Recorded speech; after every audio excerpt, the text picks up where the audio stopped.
तो आज का टॉपिक का डिस्कशन हम लोग स्टार्ट करते हैं। आज हम लोग जो टॉपिक रखे हुए हैं वो है prevention of money laundering act 2002। ठीक है, तो इसी के ऊपर हम लोग आज डिस्कस करेंगे। ज़्यादातर लोग तो इसके बारे में जानते ही हैं, है ना। इसलिए हम क्या जानते हैं, कितने लोग पहले पीएमएलए एक्ट जो है पढ़े हैं। पीएमएलए का फुल फॉर्म होता है prevention of money laundering act 2002, है ना। तो कितने लोग हैं इस एक्ट को पहले पढ़े हैं, एक बार पब्लिक चैट में बता दीजिए।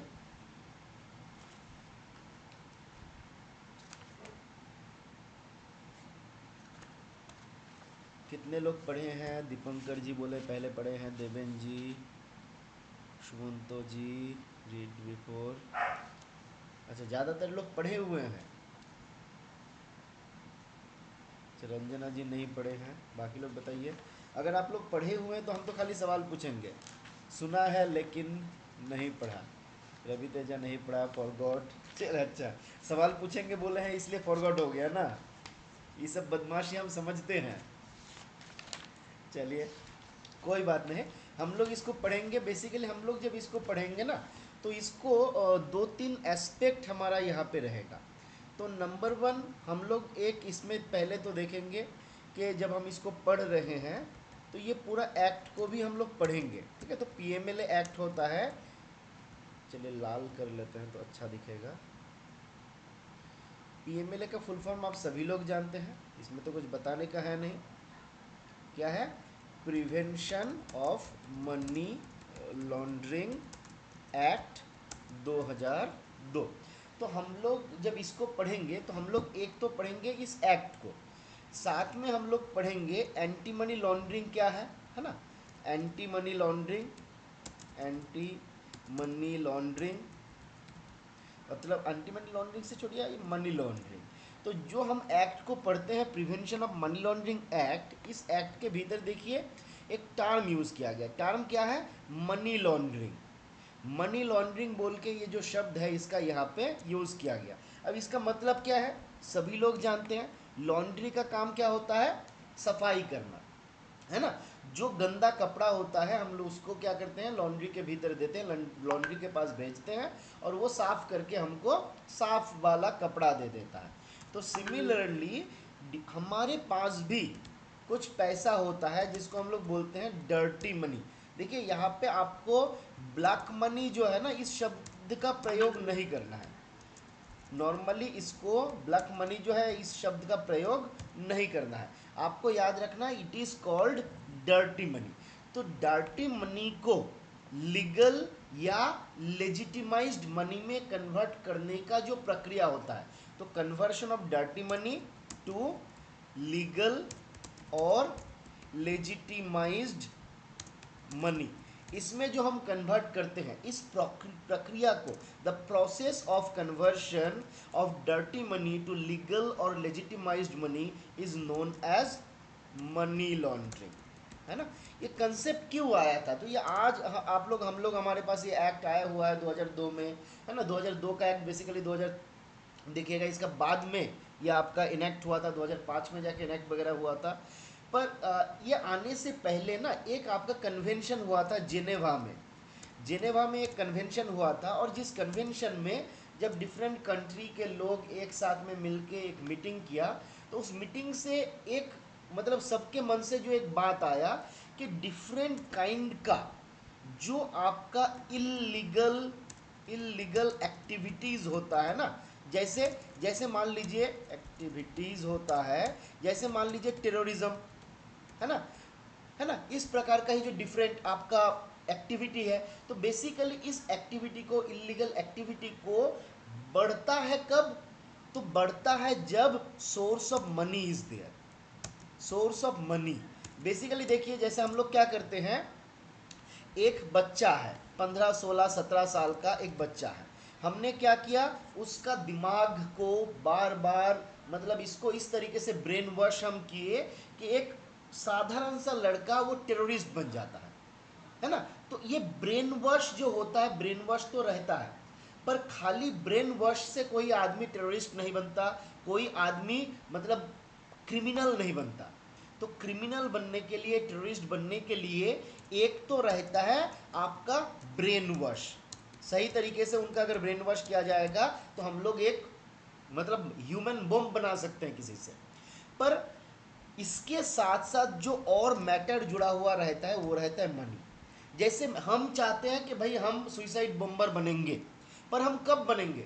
जब मेरा फैमिली को सिक्योरिटी मिलेगा कि हम ना रहने के बाद भी मेरे फैमिली को कोई समस्या नहीं होगा, कोई दिक्कत नहीं होगा।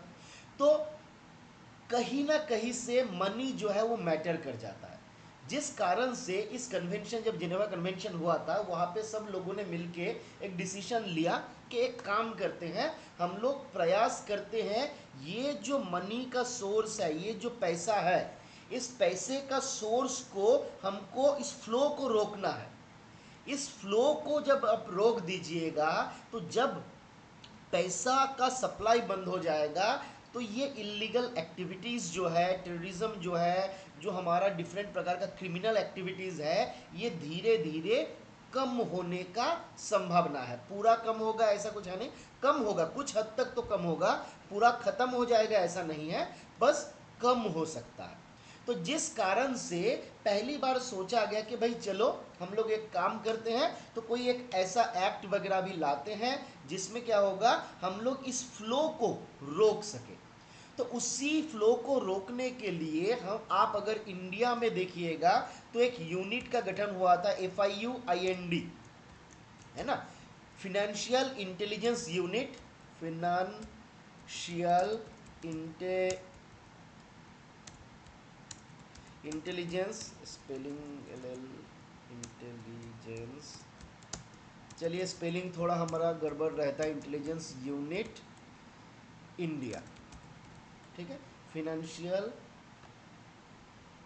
इंटेलिजेंस यूनिट इंडिया, ठीक है। तो ये एक FIU है, और साथ में आप लोग देखिएगा और भी है, जैसे आपका इन्फोर्समेंट डायरेक्टरेट वगैरह। तो ये सब मिलके क्या बोला कि चलो इसको रोका जाए, और इसको कैसे रोकेंगे, तो इसके ऊपर कुछ प्रोविजन लाया जाए, कोई एक्ट वगैरह भी आएगा। तो ये FIU जो रहता है बेसिकली इस PMLA एक्ट को इम्प्लीमेंटेशन का काम करता है। डिपार्टमेंट ऑफ पोस्ट में हम लोग जब देखेंगे FIU जो रहेगा, इस PMLA एक्ट को कैसे इम्प्लीमेंट किया जाएगा इसके ऊपर काम करते रहता है। तो PMLA एक्ट के बारे में हम लोग थोड़ा सा देख लेंगे बेसिक में, जब इसके भीतर हम लोग जाते हैं।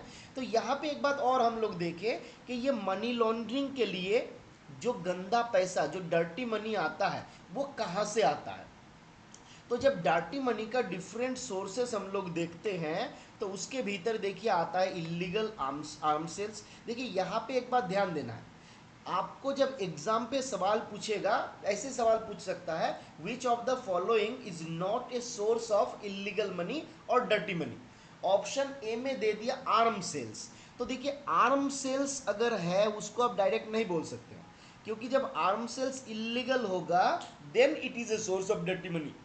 अगर आर्म सेल लीगल है तो ये डर्टी मनी का सोर्स नहीं है। फिर क्या आता है, स्मगलिंग आता है, प्रोस्टिट्यूशन रिंग आता है, इम्बिजलमेंट आता है, insider trading, bribery, computer fraud, fake currency note का सर्कुलेशन, ड्रग ट्रैफिकिंग। तो ये डिफरेंट प्रोसेस है जिसके माध्यम से जो डर्टी मनी है वो हमारे पास आता है, ठीक है। अब यहाँ पे एक चीज़ मैं आप लोगों से पूछना चाहूँगा, कोई बताइएगा इनसाइडर ट्रेडिंग क्या है। Black money into white money आपको डायरेक्ट नहीं बोलना है, इसको ब्लैक मनी से, अच्छा देखिए इसका एक पार्ट हो जाता है ब्लैक मनी, पर ब्लैक मनी में नॉर्मली जो अंतर होता है डर्टी मनी और ब्लैक मनी के भीतर, डर्टी मनी में हम चाहते हैं उस पैसे को इन्वेस्ट करना, ठीक है देवेन जी। डर्टी मनी में क्या होता है, हम पैसे को चाह रहे हैं सिस्टम पे इनपुट देना, उसको इनपुट करना, पर ब्लैक मनी में हम उसको छुपाते हैं, छुपाने का प्रयास करते हैं। तो ये बेसिकली हम सिस्टम पे इनपुट करते हैं, ब्लैक मनी को हम छुपाते हैं, ब्लैक मनी, ठीक है। तो इसलिए ये थोड़ा सा एक सिल्वर लाइन यहाँ पे है डर्टी मनी और ब्लैक मनी के भीतर, जिस कारण से यहाँ पे बोला जाता है, टर्म यूज किया जाता है डर्टी मनी। इनसाइडर ट्रेडिंग क्या है, कोई बताइएगा। Access of non public price sensitive information about securing the company, बिल्कुल इस प्रकार से आप डिफाइन कर सकते हैं इसको। बेसिकली अगर साधारण भाषा में हम इसको बताने का प्रयास करें तो हमारे, मान लीजिए ये मेरा कंपनी है, इस कंपनी का कोई इन्फॉर्मेशन है, जैसे मान लीजिए मेरा शेयर का दाम जो है घटने वाला है, और हमको पता चला कि भाई चलो हमारा शेयर का दाम घटने वाला है, तो हम किसी को बोल दिए कि भाई चलो मेरा शेयर खरीद ले, कुछ दिन बाद ये बढ़ेगा। जैसे मान लीजिए हम लोग कभी कभी क्या करते हैं, टेंडरिंग करते हैं, है ना, कि हमको मान लीजिए कंप्यूटर परचेज करना है, हमको अपने ऑफिस के लिए कंप्यूटर परचेज करना है। अब हम जाएंगे, है ना, जेम में जाके टेंडरिंग करेंगे। अब मान लीजिए जब टेंडर डॉक्यूमेंट हमारे पास आ रहा है, तो मान लीजिए हमारे पास कुछ कंपनियां हैं जिसने बोला कि हम पर कंप्यूटर 50,000 में दे देंगे, किसी ने बोला हम 55,000 में दे देंगे। तो आपने देखा भाई ये बोला 50,000, ये बोला 55,000, आपने किसी को बोल दिया ये दो रेट, और दूसरा वाला कंपनी जो है 49,500 रुपये का रेट लगा दिया। तो आपने क्या किया, ये इन्फॉर्मेशन जो था, जो इनसाइड वाला इन्फॉर्मेशन, जो इन्फॉर्मेशन पब्लिक नहीं होना चाहिए था, वो इन्फॉर्मेशन आप दे दिए।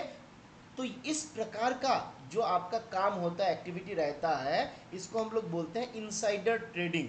ठीक है, तो ये डिफरेंट सोर्सेस से हमारे पास क्या होता है, कुछ इलीगल पैसा आता है, डर्टी मनी आता है, और इस डर्टी मनी को देखिए, the process to convert such proceedings of crime to make it appear as a legitimised money भी आप बोल सकते हैं, और लीगल मनी बोल सकते हैं। तो ये जो प्रक्रिया होता है, इसी प्रक्रिया को हम बोलते हैं मनी लॉन्ड्रिंग। साधारण सा चीज़ है, कोई इसमें हाथी घोड़ा रॉकेट साइंस नहीं है।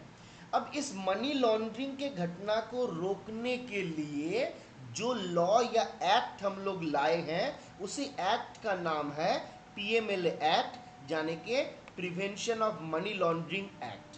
ठीक है, तो prevention of money laundering act को हम लोग डिटेल्स में देखेंगे, पर एक दो चीज और आपका यहाँ पे बताया गया। जैसे देखिए, PMLA is an act to prevent money laundering and to provide for, देखिए एक तो क्या हुआ, ये प्रिवेंट करेगा मनी लॉन्ड्रिंग को, इसको क्यों लाया गया, टू प्रिवेंट मनी लॉन्ड्रिंग, के मनी लॉन्ड्रिंग ना हो।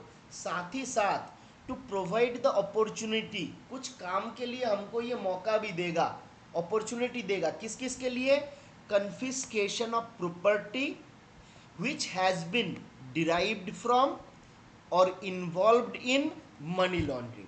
तो मनी लॉन्ड्रिंग एक्टिविटी से जो प्रॉपर्टी हमने डिराइव किया, मतलब जो प्रॉपर्टी हमने बनाया, या फिर जो प्रॉपर्टी मेरा मनी लॉन्ड्रिंग के साथ जुड़ा हुआ है, या फिर द प्रॉपर्टी और matters in incidental to the effect of money laundering.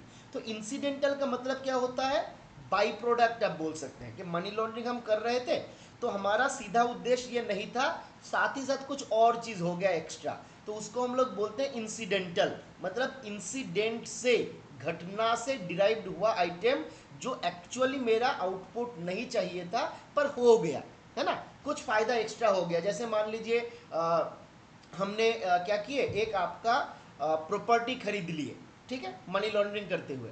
अब उस प्रॉपर्टी को हमने किराए पे लगा दिया, है ना, तो वो हमारा क्या हो रहा है, वो जो हमारा प्रॉपर्टी है वो तो हमने डिराइव किया, अब उस प्रॉपर्टी से हमको रेंट भी आ रहा है, तो ये भी इंसिडेंटल आप बोल सकते हैं कि भाई वो प्रॉपर्टी था इसलिए रेंट है, प्रॉपर्टी ही नहीं रहता तो रेंट आता नहीं। तो इस प्रकार से बोला जाता है, एक तो हम प्रिवेंट करेंगे मनी लॉन्ड्रिंग को, साथ ही साथ जो भी प्रॉपर्टी हमने डिराइव किया, जो भी प्रॉपर्टी मनी लॉन्ड्रिंग के इन्वॉल्व है, और the property which is incidental to money laundering, तो इन तीनों का कन्फिस्केशन, तो कन्फिस्केशन ये हो जाएगा हमारा मनी लॉन्ड्रिंग एक्ट का मुख्य उद्देश्य, इसका ऑब्जेक्टिव।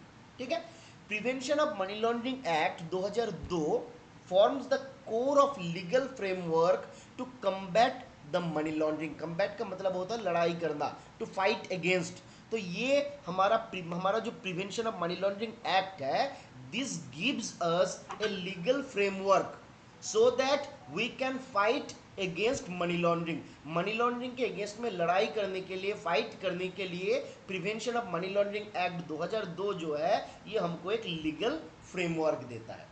और यहाँ पे director FIU financial intelligence unit India और डायरेक्टर एनफोर्समेंट, इन दोनों को आपका ऑथोराइज किया गया, किस लिए, बोला गया to confer with the exclusive and concurrent powers under relevant section of this act. तो हमारा ये जो एक्ट है, इस एक्ट के डिफरेंट सेक्शन में डिफरेंट पावर दिया गया, और इस पावर को किसके पास दिया गया, तो बोला गया जो अल्टीमेट पावर है, और तो पावर किसको दिया गया, डायरेक्टर FIUIND को और डायरेक्टर एनफोर्समेंट को, इन दोनों के पास क्या किया गया, अनलिमिटेड पावर दिया गया ताकि ये सारा एक्टिविटी को सही से किया जा सके। ये हमारा एक्ट जो था it was enacted in 17 January 2003। Date of enactment का मतलब हम सभी लोग जानते हैं, बताइए डेट ऑफ इनेक्टमेंट का मतलब क्या होता है, कोई बताइएगा पब्लिक चैट में। डेट ऑफ इनेक्टमेंट इसका मतलब क्या होता है, इसका मतलब होता है प्रेसिडेंशियल एसेंट ऑफ प्रेसिडेंट, है ना, जिस दिन हमारे एक्ट को प्रेसिडेंट का एसेंट मिल गया, अर्थात प्रेसिडेंट ने जिस दिन उस एक्ट में साइन किया। हम लोग पहले भी देखे हैं, बिल आता है, फिर आपका एक्ट बनता है, बिल जब लोअर हाउस अपर हाउस में आया, प्रेसिडेंट का एसेंट मिला, तब जाके वो हमारा क्या होता है, डेट ऑफ इनेक्टमेंट होता है। ठीक है, तो 17 जनवरी 2003 में, देखिए ये बात ध्यान रखिएगा, एग्जाम पे ना इसका आपका डेट ऑफ इनेक्टमेंट और date on which it came into force ये पूछा जाने का बहुत चांस है। किस लिए, क्योंकि एक्ट का नाम है 2002, तो आपको ऑप्शन में देगा PMLA act was enacted on 17 जनवरी 2002, है ना, तो आपको याद रखना है इट वाज इनेक्टेड ऑन, बताइए एक बार पब्लिक चैट में कब इनेक्ट हुआ था, फटाफट पब्लिक चैट में एक बार लिखिए, दिखाई दे रहा है फिर भी लिखिए। 17 जनवरी 2003 में ये आपका इनेक्टमेंट हुआ। देखिए 17 जनवरी 5 कौन कर दिया देवेंद्र जी, 17 जनवरी 5 में नहीं, आपका 5 में क्या हुआ था, ये केम इनटू फोर्स। इनेक्टमेंट मतलब प्रेसिडेंट का एसेंट मिला था 17 जनवरी 2003 में। ठीक है, देखिए हम लोग देख देख के लिखते हैं तब भी गलत होने का चांसेस रहता है ना, तो ये याद रखना है PMLA act was enacted on 17 January 2003 and it came into force, मतलब लागू कब से हुआ, तो बोला गया this act has came into force from 1 जुलाई 2005। 1 जुलाई 2005 से ये वाला एक्ट जो है हमारा केम इनटू फोर्स हुआ था, यानी कि लागू हुआ था। ठीक है, अब लागू कहाँ पे है, तो ये लागू है होल ऑफ इंडिया, पूरे देश भर में ये एक्ट जो है लागू है। कब से पूरे देश भर में लागू है, एक बार पब्लिक चैट में बता दीजिए फटाफट से, कब से ये पूरे देश भर में लागू है, 31/10/2019। लिपन जी 1/7/2005 से नहीं है, 1/7/2005 से ये आपका इनेक्टेड आपका इन्फोर्स्ड हुआ था, है ना, ये आपका केम इन टू फोर्स हुआ था, पर ये ऑल ओवर इंडिया में उस टाइम पे लागू नहीं हुआ था। आप अगर देखिएगा prevention of money laundering act को, तो शुरू से ये एक्ट जो है आपका पूरे इंडिया में लागू नहीं था, है ना। ये एक्ट कब आपका इंडिया में लागू हुआ, तो देखिए यहाँ पे आपका बताया गया होगा, कहाँ गया, चलिए इसमें नहीं बोला गया ना, चलिए इसमें दिया नहीं, 2019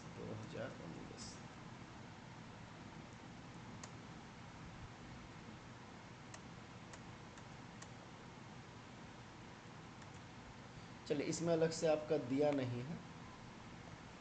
ठीक है, तो हम लोग याद रखते हैं कि जब हमारा जम्मू कश्मीर के ऊपर ये एक्ट आपका लागू हुआ, पहले हमारा ये होल इंडिया में नहीं था, एक्सेप्ट इन आपका जम्मू एंड कश्मीर था, पर जम्मू एंड कश्मीर जब हमारे इंडिया के भीतर, इंडिया के साथ अभी 370 जब हट गया, उसके बाद से ये हमारा 31/10/2019 से ये आपका ऑल ओवर इंडिया में लागू हो गया, including Jammu and Kashmir, including JNK। ठीक है, तो ये हम लोगों को याद रखना रहता है, ये इंक्लूडिंग जम्मू एंड कश्मीर कब से लागू हुआ, तो होल इंडिया में जब से लागू हुआ तो ऑल इंडिया में ये लागू हो गया। अब यहाँ पे कुछ अमेंडमेंट आया है इस एक्ट में, तो पहला अमेंडमेंट जो आप देखिएगा, कुछ अमेंडमेंट यहाँ पे है तो उतना ज़्यादा इंपॉर्टेंट है नहीं, इसको हम लोग छोड़ते हैं, ये हम लोग देख लिए हैं। अब ये पूरा PMLA एक्ट को अगर हम समराइज करें, ओवरव्यू इसका ले, तो इस एक्ट में आपको टोटल 75 सेक्शन देखने को मिलेगा। क्या मिलेगा, टोटल 75 सेक्शन मिलेगा। साथ ही साथ इसमें टोटल 10 चैप्टर है, एक आपका इसमें शेड्यूल है, तो ये तीन चीज़ हमको ध्यान रखना रहता है, सेक्शन कितना है 75, चैप्टर कितना है 10, शेड्यूल कितना है 1। अब ये जो हमारा शेड्यूल है, देखिए बाकी तो हम लोग आगे डिस्कस करेंगे, शेड्यूल में क्या बोला गया, तो schedule consists of offences under different acts, तो ध्यान दीजिए डिफरेंट एक्ट्स के अंदर, जैसे हमारा IPO एक्ट हुआ करता था, है ना, आईपीओ एक्ट होता था, हमारा कस्टम्स का एक्ट होता था। इस प्रकार से जो डिफरेंट एक्ट है, इस एक्ट में फिर आपका जैसे नारकोटिक्स वाला जो लोग रहते थे उन लोगों के नारकोटिक्स डिपार्टमेंट का कुछ एक्ट हुआ करता था। तो IPO act, customs act, different foreign acts, narcotics act, इस एक्ट में जो डिफरेंट ऑफेंसेस है उसके बारे में बताया गया शेड्यूल 1 में। याद रहेगा, तो ये एग्जाम पे ना पूछा जा सकता है कि शेड्यूल 1 में क्या बताया गया, तो ऑफेंसेस अंडर डिफरेंट एक्ट्स। जैसे आप अगर यहाँ पे देखिएगा, इसके हम लोग लास्ट में चले जाते हैं, तो लास्ट में दिया गया है शेड्यूल। तो शेड्यूल में भी इसको 3 पार्ट में शेड्यूल को बांटा गया। ठीक है, देखिए हम एक बार आपको दिखा देते हैं। ये है हमारा शेड्यूल, ये है हमारा शेड्यूल। इस शेड्यूल में क्या बताया गया, जैसे देखिए offences under Indian penal code. तो इंडियन पिनल कोड के अंदर में क्या क्या ऑफेंस हुआ करता था उसका एक लिस्ट यहाँ पे दिया गया। ठीक है, ये गया इंडियन पिनल कोड। फिर देखिए यहाँ पे कुछ और एक्ट दिया गया, narcotics, drugs and psychotropic substances act. तो एक गया आईपी आपका इंडियन पिनल कोड गया, फिर आपका narcotics, drugs and psychotropic substances act गया, है ना। इसी प्रकार से देखिए offences under explosive substances act, offences under unlawful activities prevention act, है ना। इस प्रकार से डिफरेंट कस्टम्स एक्ट। तो ये डिफरेंट एक्ट में जो जो ऑफेंसेस है उसके बारे में यहाँ पे हमारा बताया गया। साथ ही साथ हम लोग क्या देखें, और एक चीज याद रखना है कि हमारा जो शेड्यूल है, दिस कंसिस्ट ऑफ 3 पार्ट्स। याद रहेगा, इसमें 3 पार्ट्स है। क्या क्या है, पार्ट ए, पार्ट बी और पार्ट सी। इसमें आपको 3 पार्ट देखने को मिलेगा, पार्ट ए, पार्ट बी और पार्ट सी। ये बाद में काम आएगा, हम आपको दिखाएंगे क्यों काम आएगा। ठीक है, चलिए यहां तक क्लियर है, किसी को कोई दिक्कत नहीं है, एक बार कंफर्म करिए। बिल्कुल, चलिए तो आगे बढ़ते हैं हम लोग। अब आगे यहाँ पे आपका समराइज किया गया है हमारा जो prevention of money laundering act 2002 है। इसमें टोटल हम लोग देखे थे, टोटल 10 चैप्टर है। तो ये हमारा 10 चैप्टर है और टोटल हमारा 75 सेक्शन है। तो ये हमारा 75 सेक्शन है। तो कौन सा चैप्टर में कौन सा सेक्शन है यहाँ पे बताया गया है। इतना इम्पोर्टेंट हमको ये लगता नहीं है, पर आपका चैप्टर कभी कभी पूछा जा सकता है। जैसे खास करके आप इंपॉर्टेंट चैप्टर अगर हम लोग देखेंगे, जैसे एक हो गया शमन, सार्च, सीजर, इसके बारे में कहाँ पे बताया गया, ये बहुत ज़्यादा इंपॉर्टेंट है।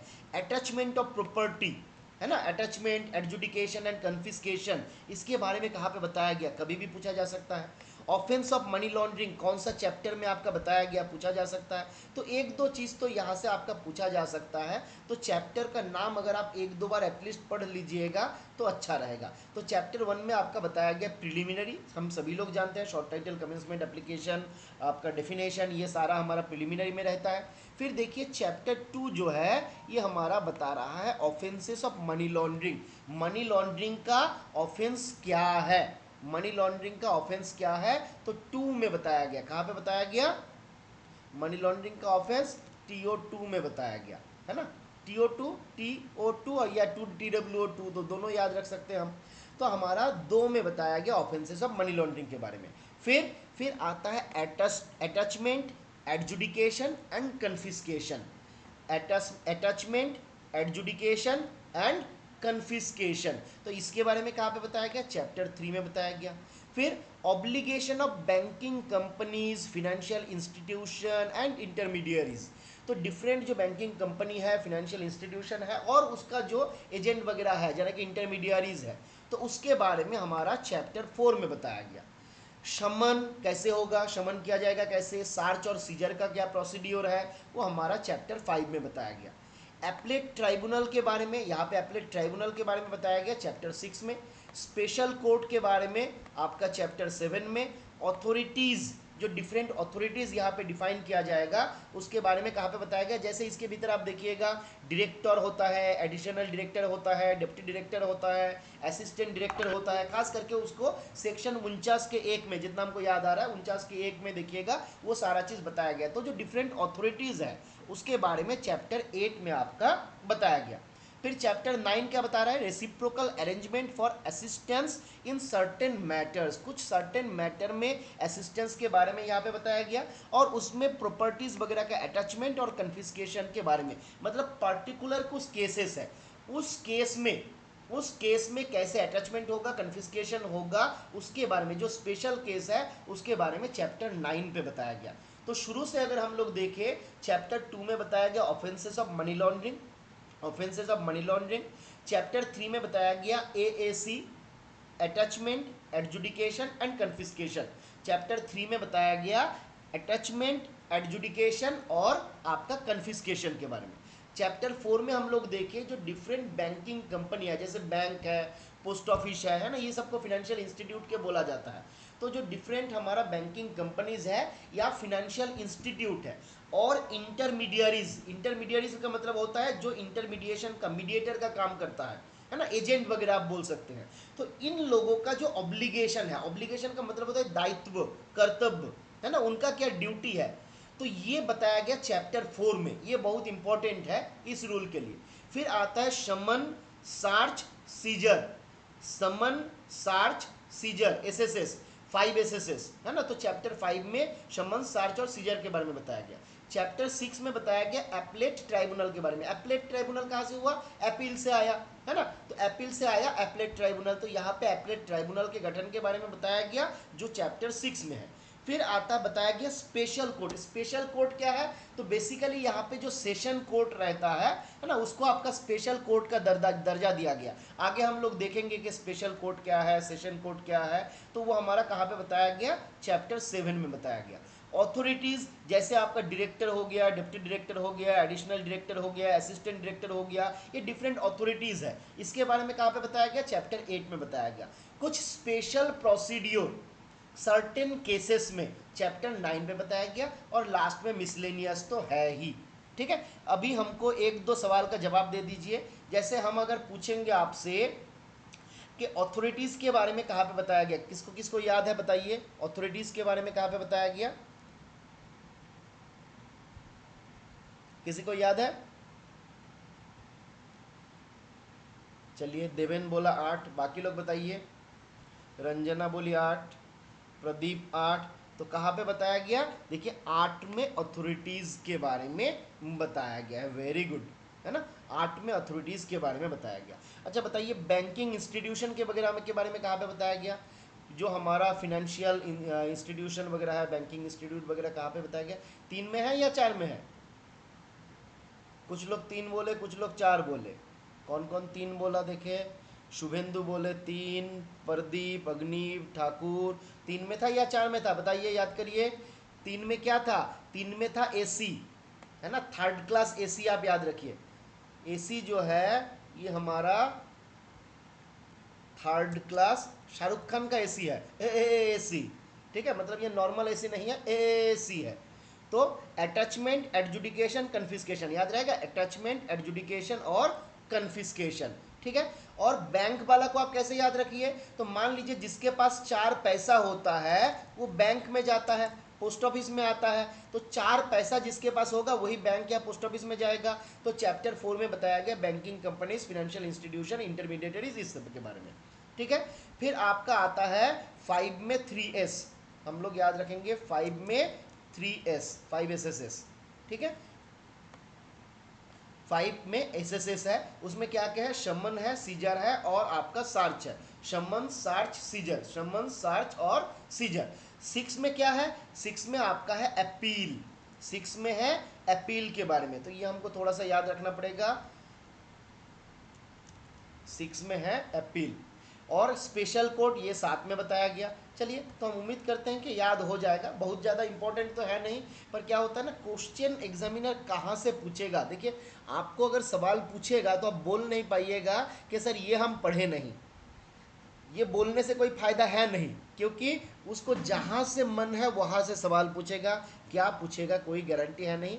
जितना हो सके हम लोग पढ़ते जाएंगे, जितना याद रहेगा उतना याद हम लोग रख लेंगे। ठीक है, स्पेशल कोर्ट आपका 7 से, आपका 7 भी होता है, आपका स्पेशल भी होता है ना। स्पेशल कोड जो है वो आपका 7 में बताया गया, ये भी आपको हमें याद रखना होगा, 7S, 7 में स्पेशल कोड। 8 में आपका ऑथोरिटी। चलिए 8 को आप अलग से याद रखते हैं अथॉरिटी के सोर्स से। चलिए आगे बढ़ते हैं हम लोग, आगे आते हैं हम लोग। हाँ, अब हम लोग एक एक करके थोड़ा सेक्शन वगैरह जो हमारा डिफरेंट है उसको थोड़ा देख लेते हैं। सेक्शन 1 क्या बता रहा है? सेक्शन 1 हम लोगों को बताया है डेट ऑफ इनैक्टमेंट, हम लोग ऑलरेडी देख लिए 17 जनवरी को। डेट कब से लागू हुआ था? तो 1 जुलाई 2005 को ये लागू हुआ था। 1 जुलाई 2005 को ये आपका एक्ट जो है लागू हुआ था। ठीक है, डॉक्टर्स डे के दिन 1 जुलाई को डॉक्टर्स डे होता है, एक्सटेंड होल इंडिया। इसमें कुछ है नहीं, हम लोग ऑलरेडी देख लिए। अब सेक्शन 2 जो है ये हमको बताता है डेफिनेशन। सेक्शन 2 जो है हमको बताता है डेफिनेशन। क्या क्या बताया गया इसमें? पहला बोला गया एडजुडिकेटिंग अथॉरिटी कौन होता है। तो बोला गया भाई सेक्शन 6 के ऑन में यहाँ पे कुछ कुछ आपका सेक्शन नंबर भी पूछ सकता है, जिसके भीतर आपका एडजुडिकेटिंग अथॉरिटी के बारे में 6 के 1 में बताया गया। तो हमको याद रखना है अथॉरिटी जिसका अपॉइंटमेंट होता है अंडर सेक्शन का सबसेक्शन 1, वो है हमारा एडजुडिकेटिंग अथॉरिटी। एडजुडिकेशन का मतलब क्या होता है, कोई बताइएगा? एडजुडिकेशन का मतलब क्या है? एडजुडिकेटिंग अथॉरिटी हम लोग बोल रहे हैं ना, तो बेसिकली एडजुडिकेटिंग का मतलब होता है विचार, एडजुडिकेशन का मतलब होता है विचार, है ना। तो विचार करने वाला अथॉरिटी जो होता है उसी को हम लोग बोल रहे हैं एडजुडिकेटिंग अथॉरिटी। ठीक है, फिर आता है एप्लेट अथॉरिटी। एप्लेट अथॉरिटी जिसके पास हम अपील करेंगे, कहाँ पे बताया गया? सेक्शन 25 में बताया गया। फिर आता है आपका अटैचमेंट। अटैचमेंट का मतलब क्या है, ये एग्जाम पे पूछा जाने का बहुत चांसेस है, याद रखिएगा। अटैचमेंट का मतलब होता है, देखिए अटैचमेंट का मतलब हुआ prohibition of transfer, conversion, deposition and movement. Transfer, conversion, deposition and movement मतलब हम यहाँ पे मेरा जो प्रॉपर्टी है किसी को ट्रांसफर नहीं कर पाएंगे, किसी के पास किसी भी प्रकार का कन्वर्शन नहीं होगा, किसी के पास आप डिपोजिशन नहीं कर सकते हो, और इस प्रॉपर्टी को आप मूवमेंट भी नहीं कर सकते हो। तो अटैचमेंट का मतलब होता है prohibition of transfer, conversion, deposition और मूवमेंट। तो ये तीनों जो एक्टिविटी है, तीनों जो एक्टिविटी है ट्रांसफर, कन्वर्शन, डिपोजिशन, मूवमेंट, ये तीनों एक्टिविटी पे रोक लग जाएगा। बेसिकली प्रॉपर्टी आपका है, गवर्नमेंट ने अभी तक सीज मतलब गवर्नमेंट ने अभी तक उसको हड़प नहीं लिया।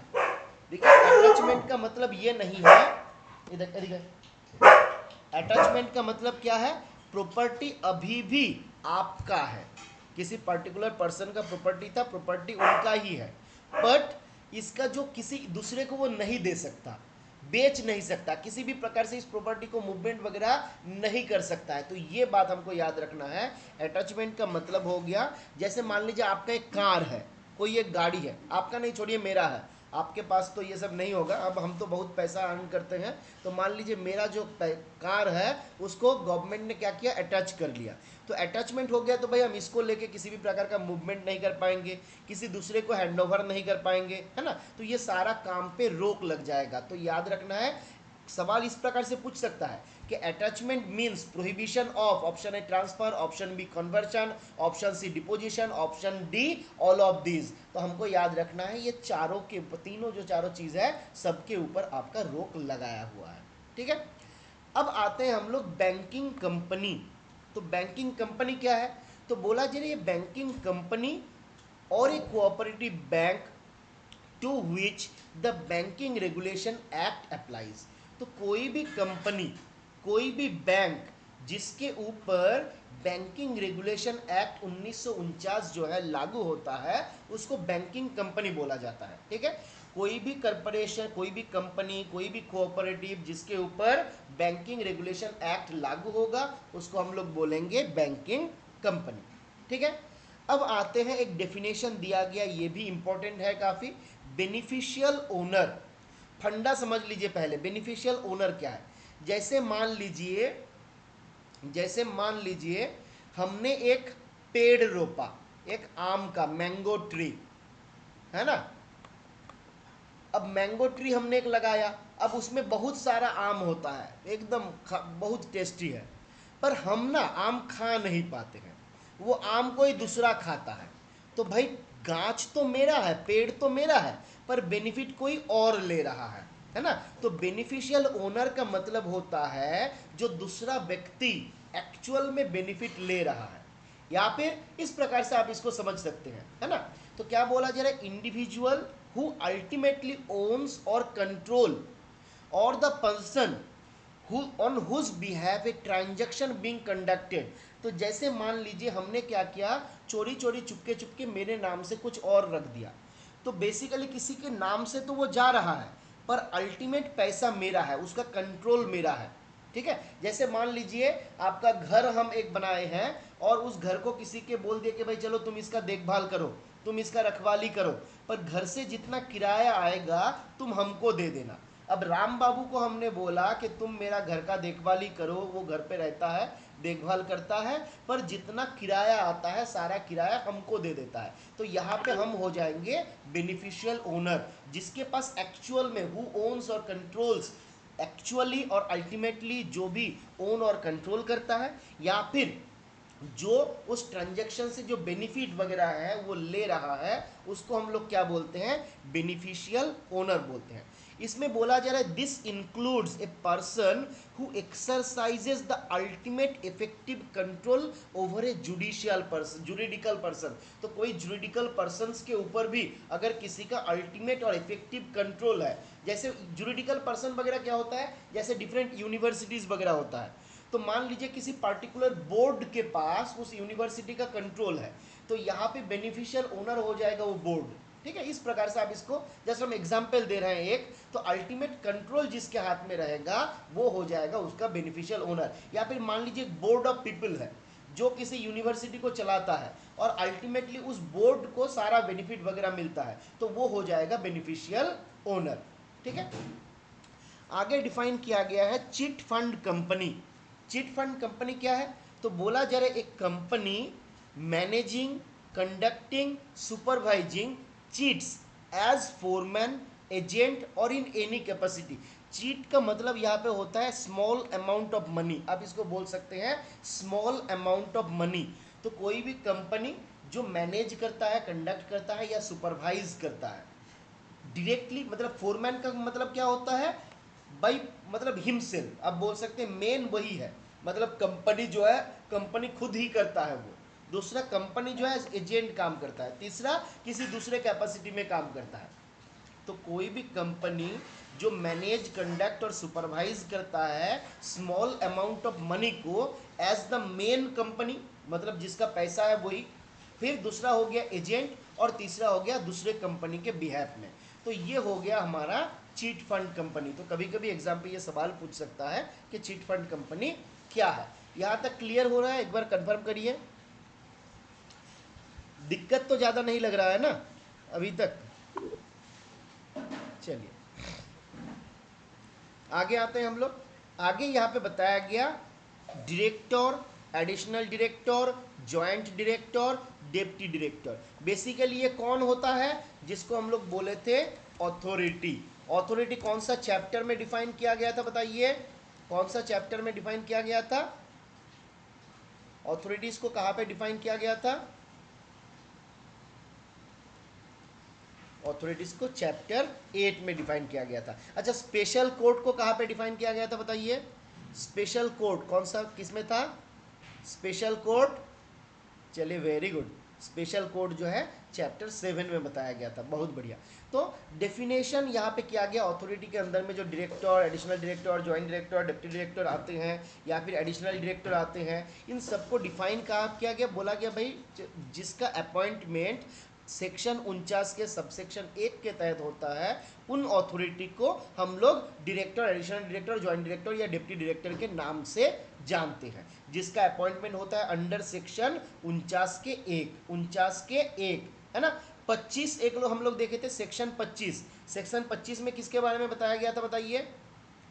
सेक्शन 25 में किसके बारे में बताया गया था, सेक्शन 25 में कौन सा अथॉरिटी के बारे में बताया गया था, हम लोग देखे थे थोड़ी देर पहले। सेक्शन 25 में बताया गया था एप्लेट अथॉरिटी के बारे में। देखिए एप्लेट अथॉरिटी का डेफिनेशन कहाँ पे दिया गया है, सेक्शन 25 में। एडजुडिकेटिंग अथॉरिटी को 6 के 1 में, है ना। चलिए अब ये वाला आपके एग्जाम पे पूछेगा सवाल, 2 नंबर हम बता रहे हैं, ध्यान दीजिए, ये वाला आपके एग्जाम पे सवाल पूछा जा सकता है, ठीक है, कि फिनेंशियल इंस्टीट्यूशन हम किसको बोलेंगे। किसको हम फिनेंशियल इंस्टीट्यूशन बोलेंगे, उसके डेफिनेशन में क्या आएगा। तो बोला जा रहा है financial institution has been defined in section 45 का सबसेक्शन 1, सेक्शन 45 का सबसेक्शन 1 का clause C under Reserve Bank of India act 1934। तो देखिए हमारा इस पीएमएलए एक्ट के 45 के एक में नहीं दिया गया, फिनेंशियल इंस्टीट्यूशन को डिफाइन किया गया है रिजर्व बैंक ऑफ इंडिया का जो एक्ट है, reserve Bank of India act 1934, उसके सेक्शन 45 के सबसेक्शन 1 के क्लॉज सी में फिनेंशियल इंस्टीट्यूशन को डिफाइन किया गया। उसके भीतर सवाल किस प्रकार से पूछेगा, बोलेगा विच of the following is not an entity under financial institution.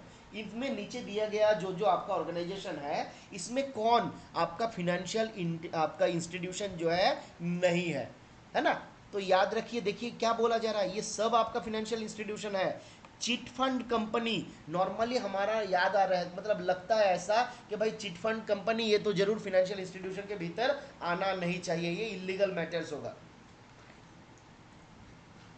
है ना। हमको पर्सनली तो ऐसा ही फील होता है, पर याद रखना है chit fund company is also a financial institution.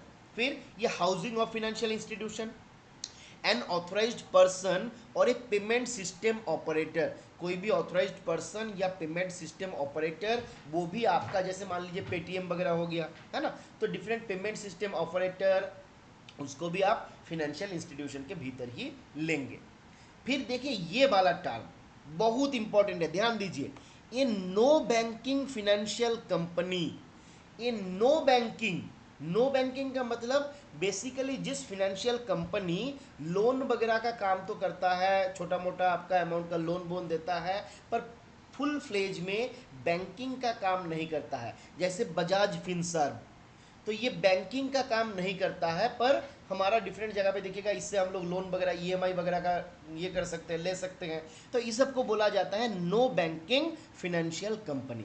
तो चिट फंड देखिए ऑप्शन क्या क्या पूछेगा, ऑप्शन पूछेगा इस प्रकार से, हम बोल देते हैं एग्जाम पे, देखिए सेम यही क्वेश्चन आएगा, चिट फंड कंपनी देगा, in no banking financial company देगा, डिपार्टमेंट ऑफ पोस्ट देगा, है ना। तो ये देके आपको बोलेगा इसमें से कौन सा वाला आपका फिनेंशियल इंस्टीट्यूशन है। सवाल क्या रहेगा, which of the following comes under the definition of financial institution under PMLA act. Option A chit fund company, option B no banking financial company, option C department of post, option D all of these. क्या हो जाएगा answer बता दीजिए अगर आप सुन रहे हैं, सब लोगों का जवाब आना चाहिए, जवाब दीजिएगा तब जाके। क्या वो नहीं है नॉन बैंकिंग फिनेंशियल कंपनी जो है, सारा आपका फिनेंशियल इंस्टीट्यूशन है, ऑल ऑफ दीज हमारा आंसर हो जाएगा, है ना, कि ऑल ऑफ दीज हो जाएगा कि ये सारा जो है आपका फिनेंशियल कंपनी के भीतर, फिनेंशियल इंस्टीट्यूशन के भीतर आएगा। अब देखिए यहाँ पे एक टर्म यूज किया गया, offence of cross border, offence of cross border बहुत इंपॉर्टेंट है। क्या बोला जा रहा है, जहां पे ऑफेंस कंडक्ट हुआ है आउटसाइड इंडिया, इंडिया के बाहर कोई ऑफेंस हुआ और वहां से जो पैसा हमने अर्न किया, प्रोसीड्स जो था, उसको हम इंडिया पे लाए, ठीक है। Offence conducted outside India, proceeds brought to India, ठीक है। दूसरा दूसरा हुआ है offence commenced in India, proceeds brought out of India, clear है।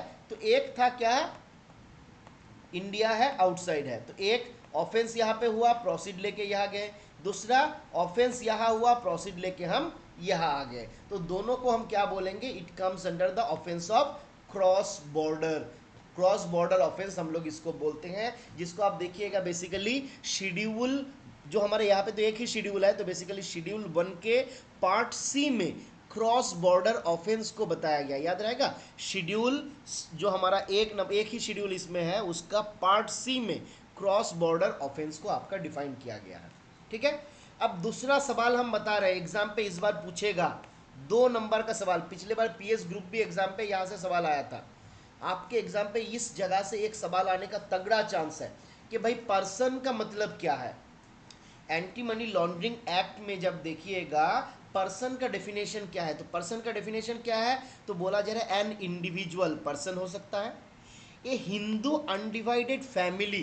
तो बेसिकली हिंदू अनडिवाइडेड फैमिली क्या होता है, जहाँ पर मान लीजिए हमारा दादाजी है ना, यहाँ पे दो भाई, मेरा पापा काका नाना मिलके हुआ, और यहाँ पे इनका दो तीन बेटा, फिर मान लीजिए बहू, फिर इनका बेटा बहू। तो ये सब मिलके ये बोल रहा है कि हम लोग कोई इंडिविजुअल नहीं है, हम लोग एक अनडिवाइडेड फैमिली है। तो बेसिकली ये मिलके एक फैमिली जो है एक एंटिटी के तरह ट्रीट होता है, ये इंडिविजुअल नहीं है। तो पूरा फैमिली का सबका अर्निंग वगैरह मिला के वो एक पार्ट में आ जाता है, एक सिंगल एंटिटी के तरह ट्रीट होता है, ताकि इनमें टैक्स सेविंग्स हो सके और भी कुछ बेनिफिट वगैरह है। तो इसको हम बोलते हैं हिंदू अनडिवाइडेड फैमिली। ये वाला क्लियर हुआ कि हिंदू अनडिवाइडेड फैमिली क्या होता है। हिंदू अनडिवाइडेड फैमिली का मतलब हुआ जहाँ पे हम किसी व्यक्ति नहीं है, हम एक पूरा टीम है, हम एक टीम के तरह काम करते हैं। और हिंदू अनडिवाइडेड फैमिली होता है जहाँ पे वो लोग एक साथ में सारा बेनिफिट या फिर नुकसान, जो नुकसान होगा वो भी साथ में होगा, जो बेनिफिट होगा वो भी साथ में होगा। वो लोग एज ए फैमिली काम करता है, इंडिविजुअल नहीं। तो उसको हम लोग बोलते हैं हिंदू अनडिवाइडेड फैमिली। तो इसको भी देखिए, यहाँ पे एक व्यक्ति नहीं है, पूरा फैमिली में 10 मेंबर है, उसको भी हम पर्सन ट्रीट करते हैं। ठीक है। फिर आता है आपका कंपनी, कोई भी कंपनी हो, कोई भी फार्म हो, ये भी पर्सन के डेफिनेशन में आता है। कभी आप सोच सकते हैं कि भाई पर्सन मतलब तो कोई आदमी के बारे में बताया जा रहा होगा, पर यहाँ पे जब भी कोई पर्सन को बताया गया, this may be an individual, this may be A Hindu undivided family, this may be A company और फार्म, है ना। तो कुछ भी हो सकता है। साथ ही साथ और क्या हो सकता है, एन एसोसिएशन ऑफ पर्सन, जैसे कोऑपरेटिव सोसाइटी। मान लीजिए कि आपका 10 आदमी मिलकर एक कोऑपरेटिव सोसाइटी चला रहा है, या फिर बॉडी ऑफ इंडिविजुअल, तो इसको भी हम ट्रीट करेंगे एक पर्सन के तरफ से। ठीक है। दूसरा हो गया every artificial juridical person. Artificial juridical person किसको बोला जाता है, तो जैसे यूनिवर्सिटीज है, ये सबको हम लोग बोलते हैं आर्टिफिशियल जुरिडिकल पर्सन। तो ये भी आपका पर्सन के डेफिनेशन के भीतर आ जाएगा। और अगला क्या है, एनी एजेंसी, ऑफिस और ब्रांच, कोई भी एजेंसी, कोई भी ऑफिस, कोई भी ब्रांच विच इज ओन्ड और controlled by any of the above person. यहां तक जो हमने देखे हैं ना, इनके द्वारा ओन किया जा रहा है, कंट्रोल किया जा रहा है, ऐसा कोई भी एजेंसी, कोई भी ऑफिस, कोई भी ब्रांच जो होगा, we will also deal this as person. Clear है। तो ये थोड़ा सा कंफ्यूजिंग है, बट याद रखना है, एग्जाम पे सवाल पूछेगा यही वाला, बहुत तगड़ा चांस है। हम बता रहे हैं आपको, जिस दिन आप एग्जाम दे के आइएगा हमको बोलिएगा कि आया है कि नहीं। ठीक है। अब ये पेज से और एक सवाल आएगा, अगले पेज से और एक सवाल आएगा। ये जो दो पेज है ना, इसके भीतर एक सवाल आएगा, पेज नंबर 11 और पेज नंबर 12। ध्यान दीजिए क्या क्या बोला जा रहा है, कि बोला गया जब हम एएमएल एक्ट को पढ़ते हैं तो वहां पे एक टर्म यूज किया गया, प्रेशियस मेटल, है ना, प्रेशियस मेटल। इसके भीतर क्या क्या आता है, तो याद रखना है, gold, silver, platinum, palladium, rhodium. देखिए रेडियम नहीं है, ध्यान रखना है, रोडियम। आपको कंफ्यूज करेगा इसी जगह पे, आपको बोलेगा विच of the following is not a precious metal under AML act, है ना, या फिर पीएमएल एक्ट। ऑप्शन ए में दे दिया गोल्ड, ऑप्शन सी बी में दे दिया सिल्वर, ऑप्शन बी में दे दिया प्लैटिनम, ऑप्शन सी में दे दिया मान लीजिए रोडियम, ऑप्शन डी में दे दिया नन ऑफ दिस, है ना। इस प्रकार से आपका सवाल दे सकता है कि which of the following is not a precious metal under the definition of PML act. Option A gold, option B platinum, option C rhodium, और option D none of this. तो आंसर क्या हो जाएगा,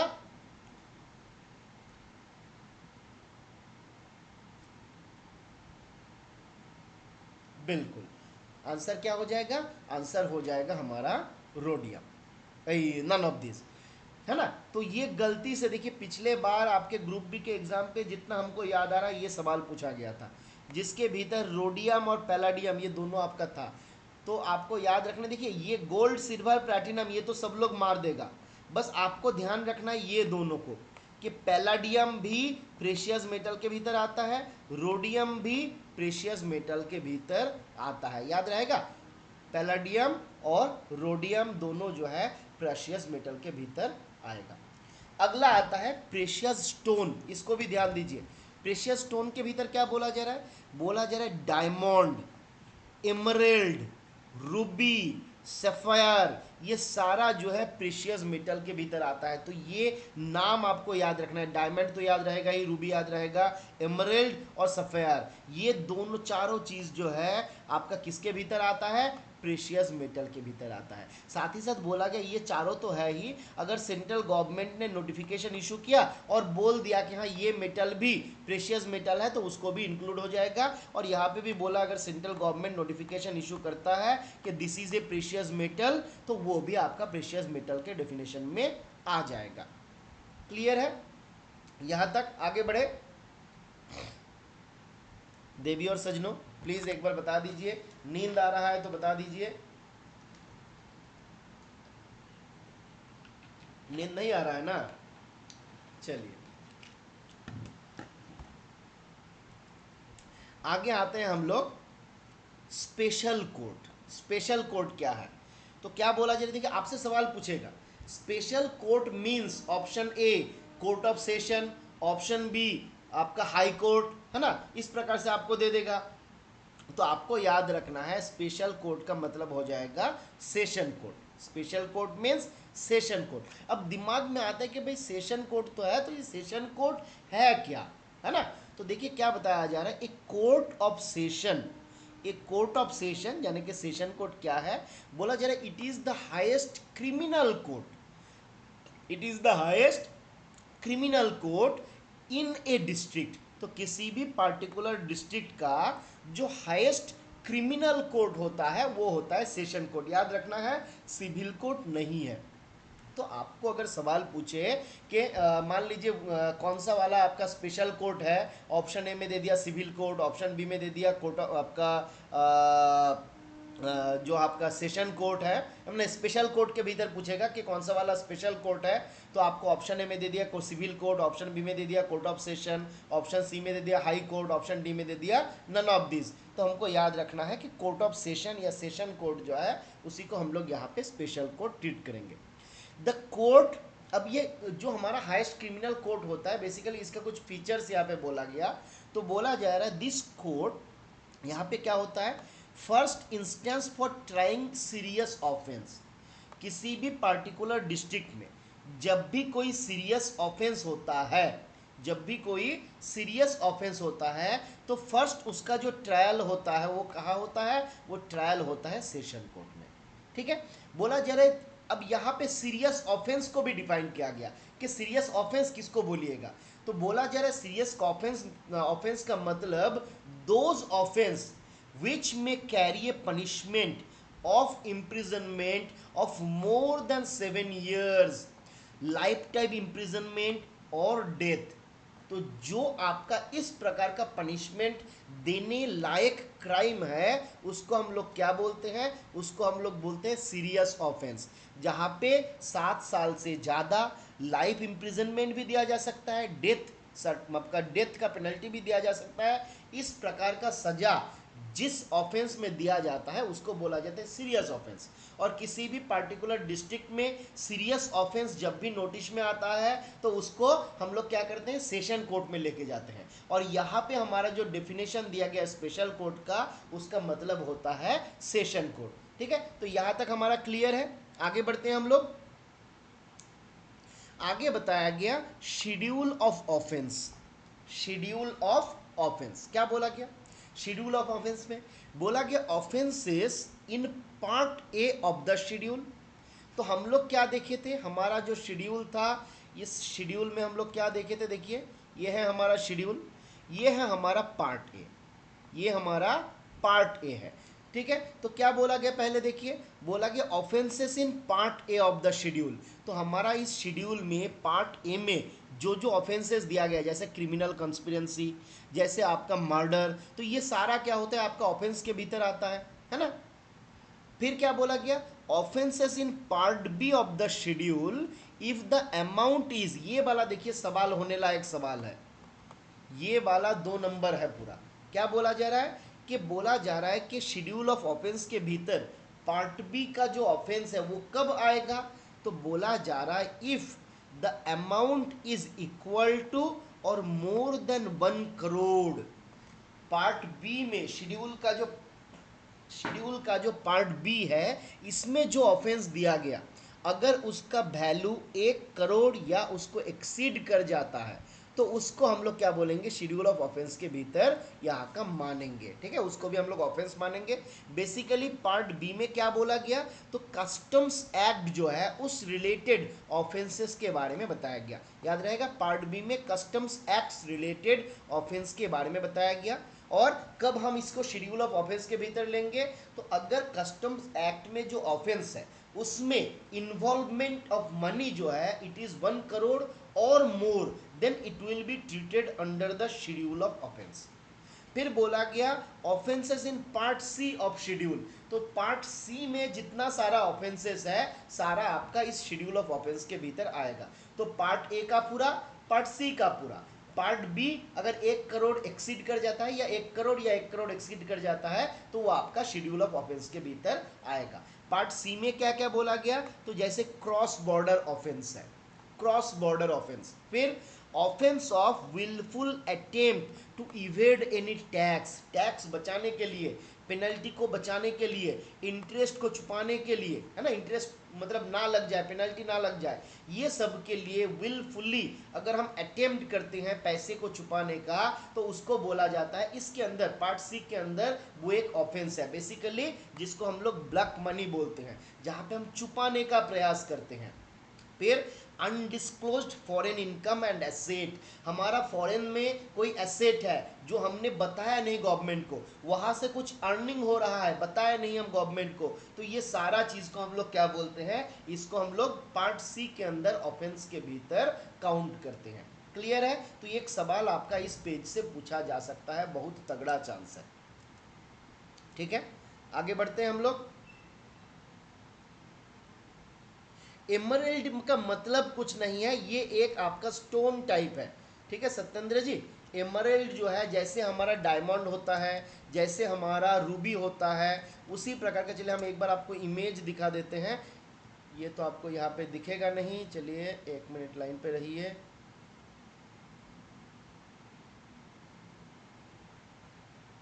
अच्छा, इसको बोलते हैं पन्ना। चलिए अच्छा चीज़ बोल, ये है आपका एमरल्ड। ठीक है, ये इसका इमेज दिया गया है, एमरल्ड मीनिंग इन हिंदी। चलिए पन्ना, चलिए बंगला में भी इसको पन्ना बोला जाता है जितना हमको अच्छा, चुनी पन्ना। चलिए एमरल्ड हो गया पन्ना, ठीक है हिंदी में। अच्छा, और एक क्या था हम लोगों का, चलिए एक बार देख लेते हैं, जब आप लोग बोले ही हैं उसका मतलब भी देख लेते हैं। एमरल्ड, एमरल्ड था प्रेशियस स्टोन।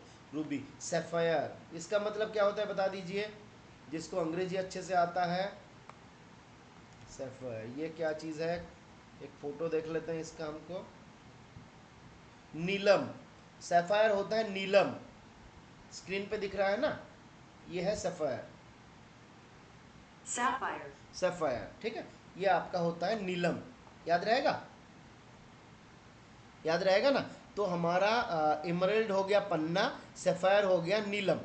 ठीक है, एमरल्ड हो गया पन्ना, एमरल्ड हो गया पन्ना, और सैफायर क्या हो गया फुल फॉर्म इसका, नीलम। ठीक है, एमरल्ड यानी कि पन्ना मतलब डायमंड आपका पन्ना या फिर एमरल्ड, नीलम यानी कि सैफायर। रूबी का कोई और हिंदी है बताइएगा कोई, रूबी। चलिए इसका कुछ अलग दिया हुआ नहीं है, मानिक बोला जा रहा है।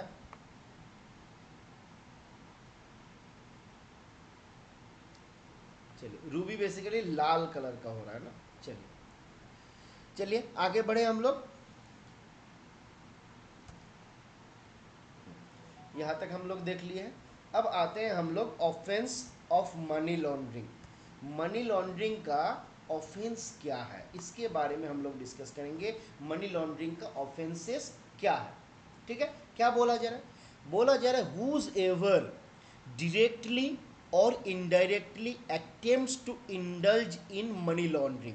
तो जो भी व्यक्ति डायरेक्टली या इनडायरेक्टली अटेम्प्ट करेगा मनी लॉन्ड्रिंग में लिप्त होने के लिए, इंडल्ज होने के लिए, मतलब इन्वॉल्व होने के लिए, और knowingly assist in money laundering, तो पहला क्या हो गया, इंडल्ज, है ना, इसमें लिप्त होना, directly or indirectly attempts to indulge. Option two, knowingly assist in money laundering, money laundering के जो प्रोसीड्योर होता है उसमें जानबूझ के मदद कर रहा है। Number two, knowingly is a party, he is a party of the money laundering, उस मनी लॉन्ड्रिंग का मान लीजिए 3-4 जन ने मिलकर मनी लॉन्ड्रिंग किया, उसमें एक वो है। और अगला क्या है, is actually involve in the process, मतलब main culprit, he is the main culprit, है ना। तो ये सारा केस में जो भी हमारा व्यक्ति लिप्त रहता है तो वो हमारा मनी लॉन्ड्रिंग कर रहा है। और क्या बोला जा रहा है, इस प्रकार के घटना से, एक्टिविटीज से, और connective activities connected with the proceeds of crime, तो ये इस प्रकार का जो घटना है और यहाँ से जो प्रोसीड्स ऑफ क्राइम, मतलब क्राइम से जो रिजल्ट हमको मिल रहा है, मतलब हमने किसी को मर्डर किया, मर्डर करने के बाद हमको 2 करोड़ रुपया मिला, तो हमारा वो जो 2 करोड़ है, it is the proceeds of that crime of murder, किसी को मर्डर किए वहां से 2 करोड़ मिला, तो it is the proceeds of the crime.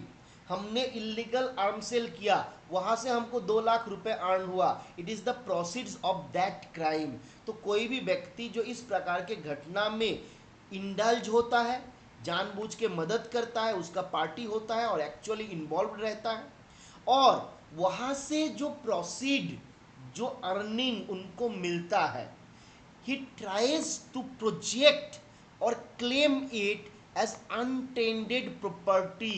untainted property का मतलब कुछ हुआ ही नहीं ऐसा दिखाने का प्रयास करना।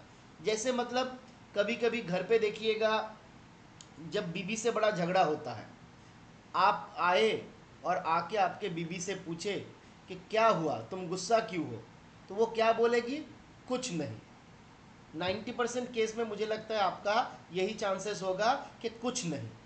यहाँ पे कोई इसको मतलब दूसरे गलत तरीके से मत लीजिएगा, बस हम ऐसे ही बताने का प्रयास कर रहे हैं। या फिर मान लीजिए आप लड़का ही हो, आपसे आपके गर्लफ्रेंड ने या बीवी ने पूछा कि क्या हुआ, तुम गुस्सा क्यों हो, तो आप क्यों बोलते हैं, कुछ नहीं। तो ये कुछ नहीं का मतलब कि हम दिखाने का प्रयास कर रहे हैं कि भाई कुछ नहीं हुआ, पर हमको पता है कि एक्चुअल में कुछ हुआ, है ना। हालांकि पूरा टैली होता नहीं है, थोड़ा उल्टा पल्टा एग्जाम्पल है, बट जहाँ पे हम कुछ शो करने का प्रयास करते हैं कि कुछ हुआ ही नहीं, मतलब basically I am trying to hide the project of the, hide the, जो हमारा प्रोसीड्स ऑफ द क्राइम है उसको हम हाइड करने का प्रयास कर रहे हैं, उसको हम छुपाने का प्रयास कर रहे हैं, समझाने का प्रयास कर रहे हैं कि कुछ हुआ ही नहीं, हमने करोड़ों रुपए कमाया पर दिखाया ही नहीं, तो ये क्या हुआ, अनटेंडेड प्रॉपर्टी करने का प्रयास रहा। तो ये सब केसेस को बोला जाता है, जो भी व्यक्ति इस प्रकार के किसी घटना के साथ जुड़ा हुआ रहेगा, उसमें जानबूझ के मदद करेगा, उसका पार्टी होगा या फिर एक्चुअली इन्वॉल्व रहेगा, और वहां से जो अर्निंग होगा उसको वो छुपाने का प्रयास करेगा, उस व्यक्ति को बोला जाएगा उसने मनी लॉन्ड्रिंग का ऑफेंस किया है। क्लियर है, ये वाला बात क्लियर है कि नहीं।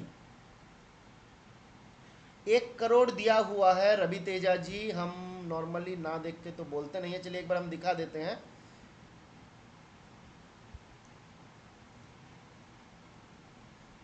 देखिए कहाँ पे देखे थे हम लोग, अच्छा बी में था ना,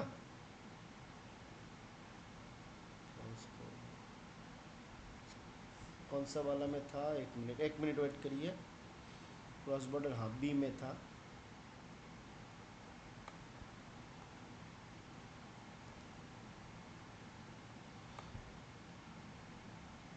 क्या दिया गया,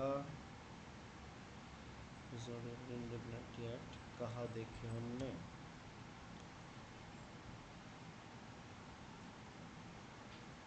क्रॉस बॉर्डर,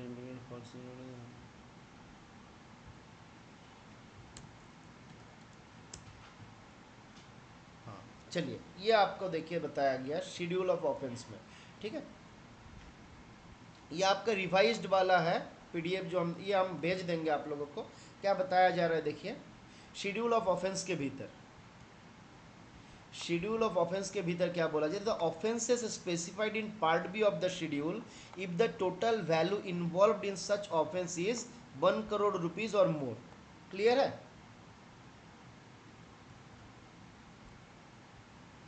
हाँ, ठीक है रवि तेजा जी। अभी 1 करोड़ हो चुका है, पहले हो सकता है आपका 30 लाख था, ठीक है, अभी आपका 1 करोड़ हो चुका है। चलिए, तो ये वाला हमारा क्लियर हुआ। ऑफेंस ऑफ मनी लॉन्ड्रिंग हम किसको बोलेंगे? अच्छा, अब आप हमको एक बात बताइए, मान लीजिए आप किसी पोस्ट ऑफिस में काम करते हैं, ठीक है, आप किसी पोस्ट ऑफिस में काम कर रहे हैं एज पोस्टल असिस्टेंट। अब आपने क्या किया, आपने किसी का केवाईसी डॉक्यूमेंट जो है नहीं लिया, ठीक है, और उस व्यक्ति के अकाउंट में किसी भी प्रकार का मनी लॉन्ड्रिंग वगैरह का घटना घटता है, उस व्यक्ति के अकाउंट में मनी लॉन्ड्रिंग का घटना घटता है, तो क्या आपको इस सेक्शन 3 के तहत, जहां पे हमको बताया गया ऑफेंस ऑफ मनी लॉन्ड्रिंग, आपने मनी लॉन्ड्रिंग किया, whether you are involve in this money laundering or not? देखिए इसके ऊपर बहुत कुछ डिपेंड करेगा। राम सिंह ने बोला यस, बाकी लोग भी जवाब दीजिए भाई, यस और नो में ही तो जवाब देना है। यस इन्वॉल्व, दत्ता भी बोला यस इन्वॉल्व, विशाल ने थम्स राइट किया, मतलब इन्वॉल्व, रमिया इन्वॉल्व, अभी तो एक भी बोला नहीं कि नहीं इन्वॉल्व नहीं है। चलिए तो इसका जवाब सुन लीजिए, इसका जवाब है नो, आप मनी लॉन्ड्रिंग से इन्वॉल्व नहीं है। यहाँ पे दो प्रकार का ऑफेंस होता है मनी लॉन्ड्रिंग जब होता है ना, two types of offences are there. एक होता है डायरेक्ट इन्वॉल्वमेंट, जो आपका मनी लॉन्ड्रिंग में है ना, जो आप सेक्शन 3 के तहत जो आपका इन्वॉल्वमेंट हुआ, और दूसरा एक इन्वॉल्वमेंट होता है non compliance of AML CFT norms. एक हो गया सेक्शन 3, एक हो गया सेक्शन 3 के तहत जो हमारा डिफरेंट ऑफेंसेस है ना, जो हम लोग अभी अभी देखे हैं। दूसरा होता है non compliance of AML and CFT norm. Department of post में नॉर्मली जब हम लोग लेते हैं, है ना, नॉर्मली जब हम लोग लेते हैं तो वहाँ पे क्या होता है, जो भी डॉक्यूमेंट वगैरह हम लोग लेते हैं वो अगर नहीं लिए तो उसको ट्रीट किया जाता है non compliance of AML CFT norm के भीतर। और उसके लिए जो पनिशमेंट है, देखिए दो प्रकार का पनिशमेंट आपको देखने को मिलेगा जब आप मनी लॉन्ड्रिंग देखिएगा। अगला पेज में देखिए, यहाँ पे आपका पनिशमेंट के बारे में बताया गया। क्या बताया गया? जैसे देखिए, rigorous imprisonment of 3 to 7 years normal. यहाँ पे देखिए आगे और भी चीज़ है, तो मान लीजिए 3 साल से लेके 7 साल का जेल। अब बताइए राम सिंह जी, रंजना ने काउंटर पे बैठी और किसी का केवाईसी डॉक्यूमेंट, मान लीजिए पैन कार्ड आधार कार्ड वगैरह कुछ लेने से चूक गया या कुछ और इशू हुआ, क्या हम उसको 3 साल के लिए जेल में भेजेंगे या नहीं भेजेंगे? बताइए, आप डॉक्यूमेंट नहीं लिए, नहीं भेजेंगे।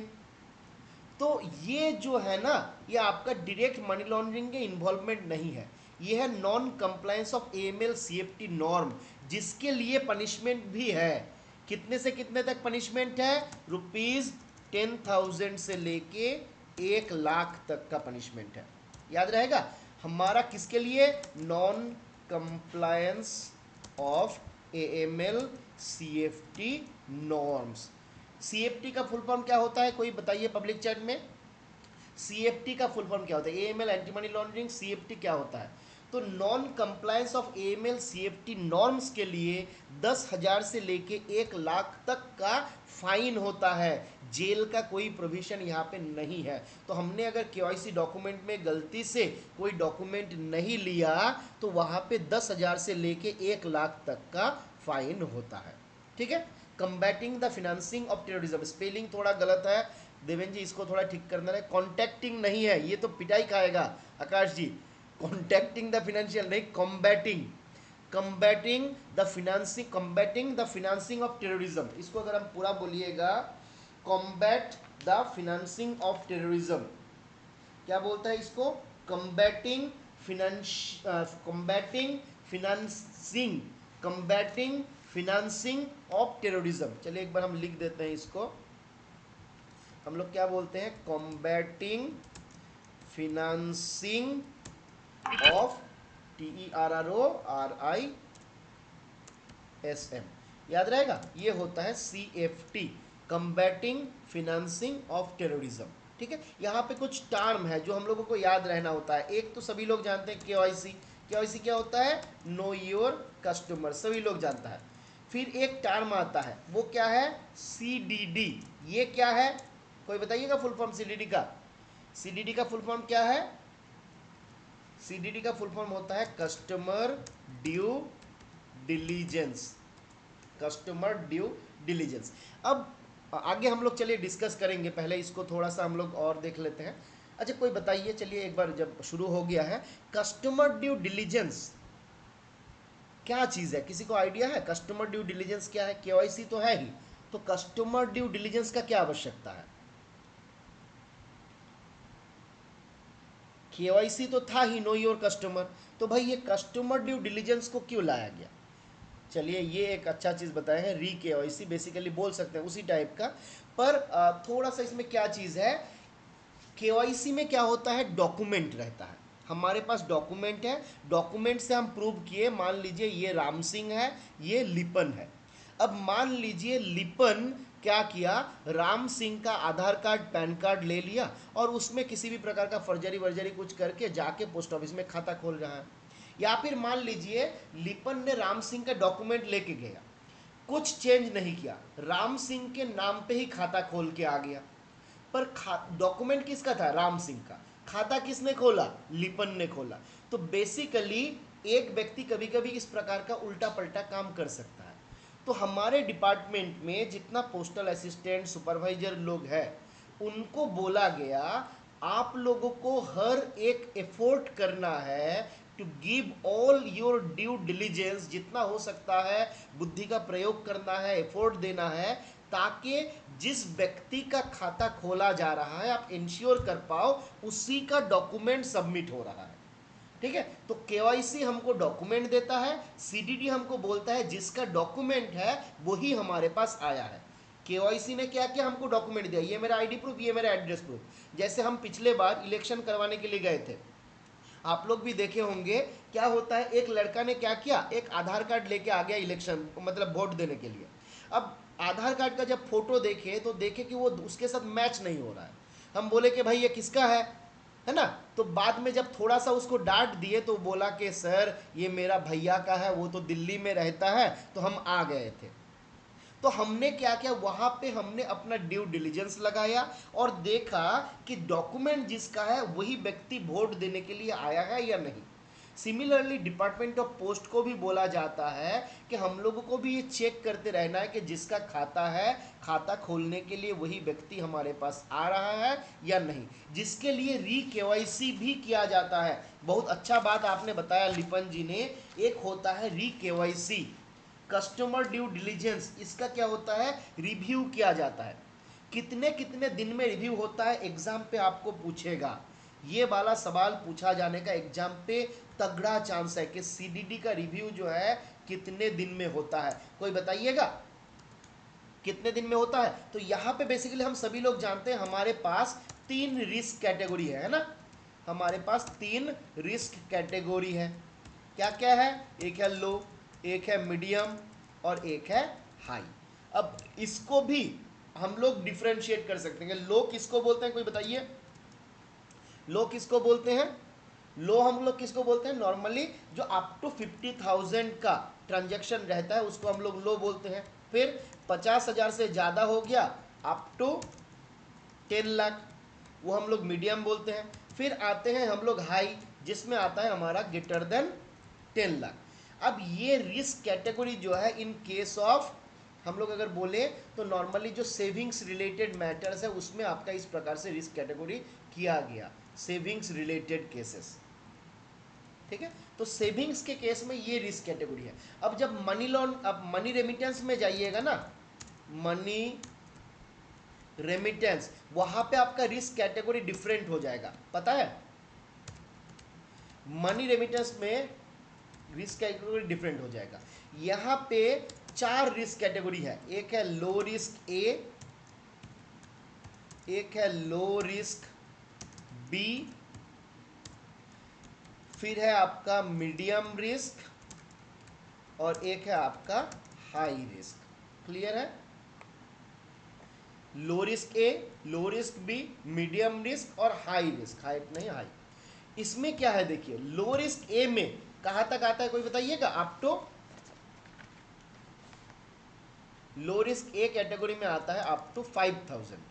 ठीक है, इसमें क्या आता है 5000 से ज्यादा अप टू 50,000। ठीक है, मीडियम रिस्क में क्या आता है ग्रेटर देन 50,000 अप टू, बताइए अप टू कितना होगा? हम मनी रेमिटेंस सर्विस का बात कर रहे हैं, ध्यान रखिएगा। पब्लिक चैट में थोड़ा एक बार जवाब दे दीजिए, गलत होगा सही होगा सब चलेगा। Medium risk category in connection with money remittance services. चलिए, देवेन ने बोला 10 लाख, लिपन ने बोला 10 लाख, रंजना ने बोला 10 लाख, दत्तराय जी बोला 10 लाख। तो याद रखिए 10 लाख नहीं है, ये 1 लाख है। याद रखिए इस जगह पे हम किस लिए बोल रहे हैं इसको। मनी रेमिटेंस सर्विस में 1 लाख से अबव का जो ट्रांजैक्शन होता है उसको हाई रिस्क कैटेगरी में लिया जाता है। याद रहेगा इस बात। एक्सीडिंग 1 लाख, सॉरी ये आपका आ जाएगा एक्सीडिंग 1 लाख। क्लियर है? आपका जो हमारा सेविंग्स रिलेटेड स्कीम है उसमें 10 लाख होता है। ठीक है, पर मनी रेमिटेंस में जब आइएगा तो मीडियम होता है आपका, लो होता है 50,000 तक, मीडियम होता है 1 लाख तक। 1 लाख जब एक्सीड होता है तो वो आ जाता है हाई रिस्क कैटेगरी में। इसके अलावा कुछ और कंडीशन भी है, आगे हम लोग देखेंगे। फिलहाल इतना याद कर लीजिए, ठीक है, ये बहुत इंपॉर्टेंट चीज़ है और 90% लोग इसको गलत करते हैं। आपसे अगर कभी पूछा गया मनी रेमिटेंस सर्विस, याद रख लीजिएगा money remittance service, money remittance के भीतर क्या आएगा? जैसे हमारा पहले होता था वेस्टर्न यूनियन मनी ट्रांसफ़र, कब डिसकंटिन्यू किया गया बताइए, ये डेट, डिसकंटिन्यूएशन का डेट कब है वेस्टर्न यूनियन मनी ट्रांसफ़र का? हालांकि इस बार आप लोगों के एग्जाम पे पूछा नहीं जाना चाहिए क्योंकि 2024 का घटना है।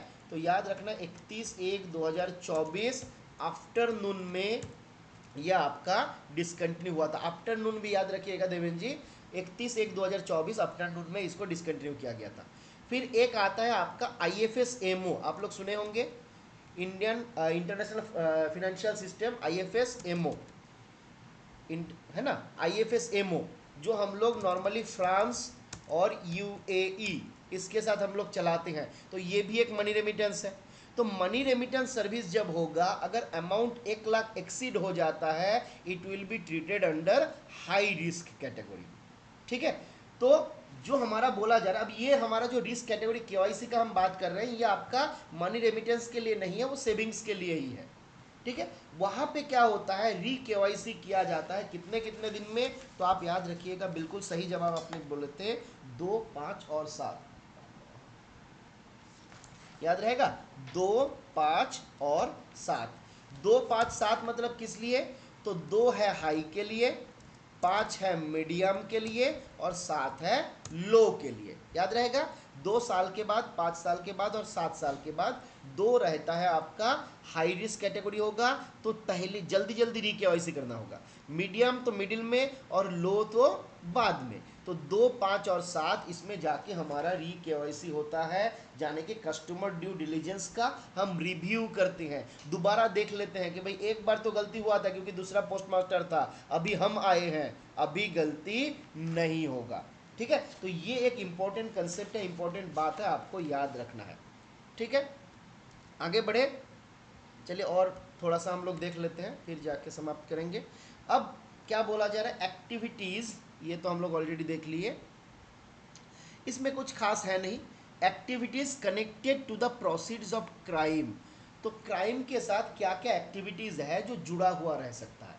तो कंसीलमेंट, छुपाना, है ना, possession, acquisition, use, projecting as untainted property, claiming as untainted property, ये सारा एक्टिविटीज होता है प्रोसीड्स ऑफ क्राइम के साथ, है ना। हम लोग उसको छुपाने का प्रयास करते हैं, हम लोग उसको क्या करते हैं, हड़प लेते हैं कभी कभी, है ना, कभी कभी उसको अपना बना लेते हैं। पोसेशन और एक्विजिशन, इन दोनों के भीतर अंतर क्या है, कौन बताएगा।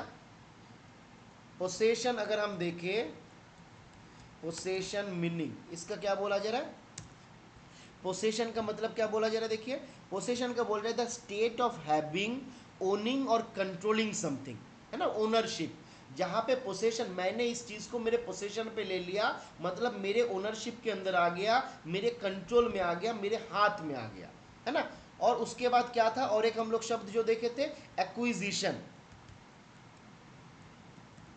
एक्विजिशन का मतलब क्या है, एक्विजिशन का मतलब the act of occurring something, है ना। ये भी दोनों आपका बहुत ज़्यादा डिफरेंस है नहीं, किसी चीज़ को एक्योर करना, किसी चीज़ में हाथ में ले लेना, है ना। तो ये दोनों आपका बात यहाँ पे बताया गया है बहुत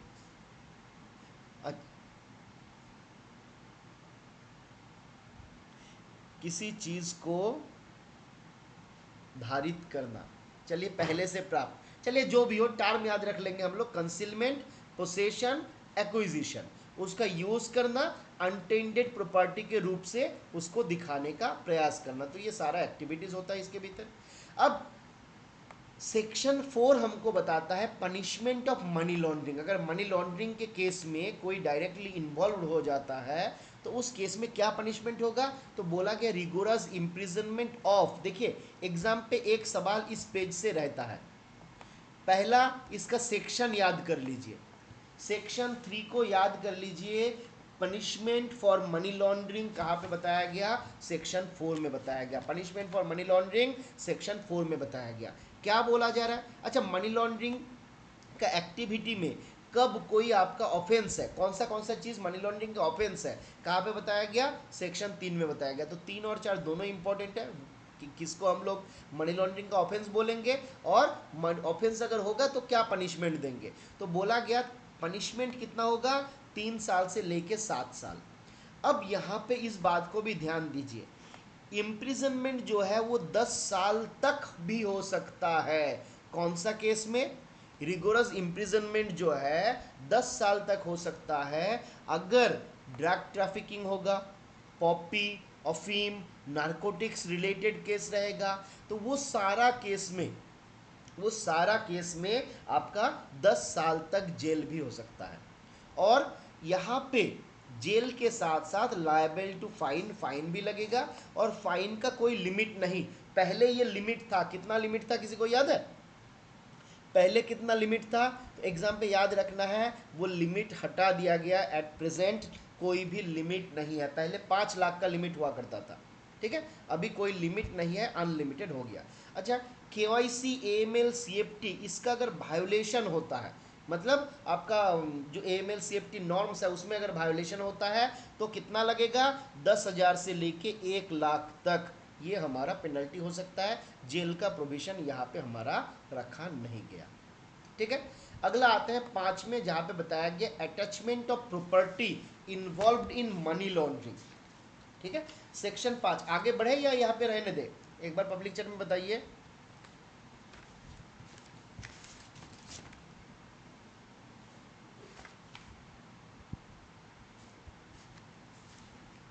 स्टॉप, यही तक, बाकी लोग, चलिए रवि तेजा बोला कंटिन्यू, बाकी लोग बोल रहा है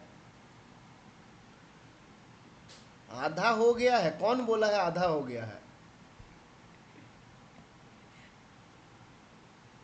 चलिए चलिए बस ये पीपीटी हम लोग देख लेते हैं, ये भी देख लेते हैं 6 तक एडजुडिकेशन, चलिए और 2-4 पीस देख लेते हैं, ठीक है।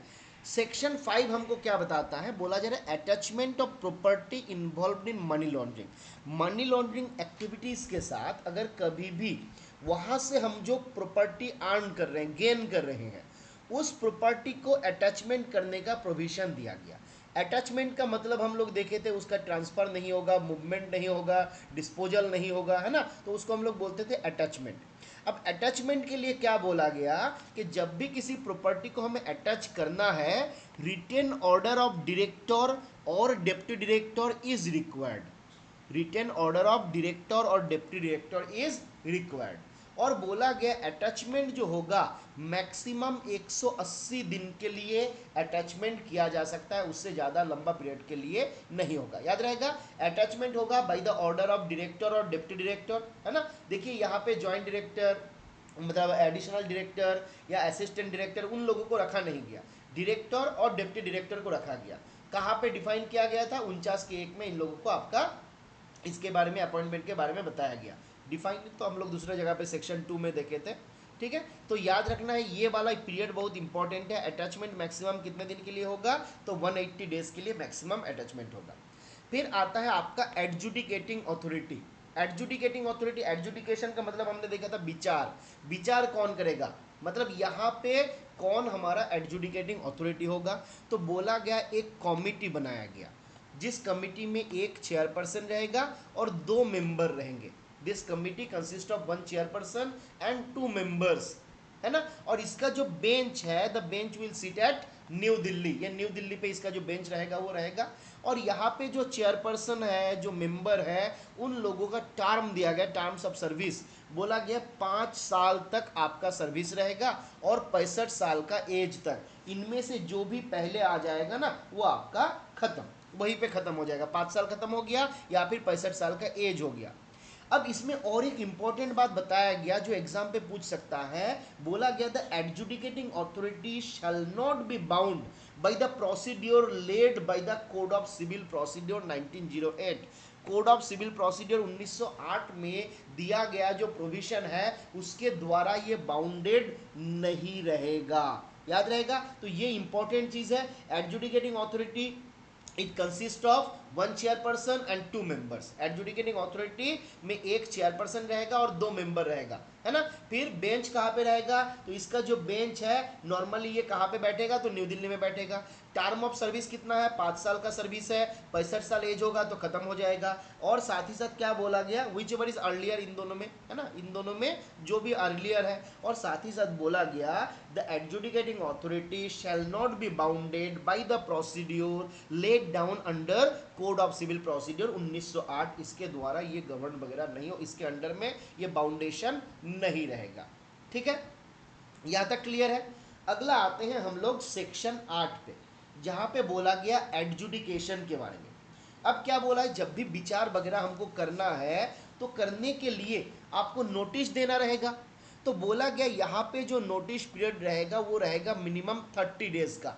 कितने दिन का नोटिस पीरियड रहेगा, 30 डेज का नोटिस पीरियड रहेगा। अगर किसी भी को हम पर्सनली कॉल करना चाहते हैं कि भाई तुम आओ, आके हमको अपना सोर्स ऑफ इनकम बताओ, सारा डिटेल्स वगैरह दो, तो हम लोग उनको क्या करेंगे, 30 दिन का समय देंगे। क्या बोला गया यहाँ पे, देखिए अगर हम लोग रूल से इसको देखते हैं तो बोला गया the adjudicating authority shall serve a notice of not less than 30 days, है ना, on such person calling upon him to indicate the source of income. हम किसी भी व्यक्ति को अगर कॉल करना चाहते हैं कि भैया तुम आओ, हमको तुम्हारा सोर्स ऑफ इनकम बताओ, तुम्हारे ऊपर हमको शक हो रहा है, नहीं बताओगे ना तो हम दया को बुला लेंगे और वो आके दरवाजा तोल के बोलेगा कि भैया सोर्स ऑफ इनकम क्या है ना, कुछ तो गड़बड़ है, दया पता लगाओ। तो ये पता लगाने के पहले हम तुमको नोटिस दे दिए 30 दिनों का, तुम आओ और मेरे पास आके बताओ तुम्हारा सोर्स ऑफ इनकम क्या है। यहाँ पे साथ ही साथ बोला गया जो हमारा एडजुडिकेटिंग अथॉरिटी रहेगा, जो हमारा एडजुडिकेटिंग अथॉरिटी रहेगा, जिसमें एक मेंबर हम लोग देखें, जिसमें एक चेयरपर्सन हम लोग देखें, 2 मेंबर हम लोग देखें, वो लोग मिलके ये जो बोर्ड रहेगा इन्वेस्टिगेशन कंप्लीट करेगा कितने दिन में, तो बोला गया investigation shall be completed with in 365 days. 365 दिन के भीतर उनको ये इन्वेस्टिगेशन को खत्म करना रहेगा, ठीक है। आगे आते हैं, देखिए रूल सेक्शन 13 जहां पे बताया गया power of director to impose penalty. ये हम बता रहे थे डिपार्टमेंट ऑफ पोस्ट का हमारा जो ऑफिशियल रहेगा उनके ऊपर ये वाला लागू होगा, एमएल सीएफटी नॉर्म्स का वायोलेशन, कि उन्होंने एमएल सीएफटी नॉर्म्स का कंप्लायंस नहीं किया। यहाँ पे हम उनके ऊपर 10,000 से लेके 1 लाख तक का पेनल्टी लगाएंगे। ये बहुत इंपॉर्टेंट है, एग्जाम पे सवाल पूछता है कि कितने अमाउंट का पेनल्टी लग सकता है, तो 1 लाख 10,000 से लेके 1 लाख तक का पेनल्टी लग सकता है। अगर इन्वॉल्वमेंट रहेगा, टर्म को ना नोटिस करिएगा, AML CFT नॉर्म्स का वायोलेशन बताया गया तो 10,000 से लेके 1 लाख। अगर मनी लॉन्ड्रिंग में इन्वॉल्व है, इंडल्ज है ना, knowingly is a party of that, तो वहां पे आपका ये बढ़ जाएगा फट से, है ना, बढ़ जाएगा। जैसे मान लीजिए कुछ दिन पहले जब डिमोनिटाइजेशन हुआ था, कोई एक पोस्ट मास्टर लोग भी कुछ फंस गए थे। किस लिए फंस गए थे? क्योंकि वो पैसा इधर उधर कर रहे थे, है ना, तो वो एंटी मनी लॉन्ड्रिंग के केस में हो सकता है फंस गए होंगे। तो वहां पे इनको AML CFT का नॉर्म लागू नहीं होगा, उनके ऊपर हम लगाएंगे कि भाई मॉनेटरी पेनल्टी का कोई लिमिट नहीं है, प्रॉपर्टी का कन्फिस्केशन सीज वगैरह हो सकता है, जेल हो सकता है 3 साल से लेके 7 साल का, नार्कोटिक्स वाला केस हो जाएगा तो 10 साल का। तो ये बात हमारा यहाँ पे बताया गया है। तो चलिए आज हम लोग यहाँ तक ही छोड़ते हैं, ठीक है, आज हम लोग यहाँ तक समाप्त करते हैं। हम PPT आप लोगों के साथ शेयर कर देंगे, और हालांकि इसमें कुछ और हम अपडेट करेंगे, आप लोगों को कल परसों तक ये मिल जाएगा जो हम लोग अपडेटेड वाला PPT रहेगा, ठीक है। यहाँ तक अगर किसी को कुछ समझने में दिक्कत हुआ तो आप लोग बोल सकते हैं, बता सकते हैं।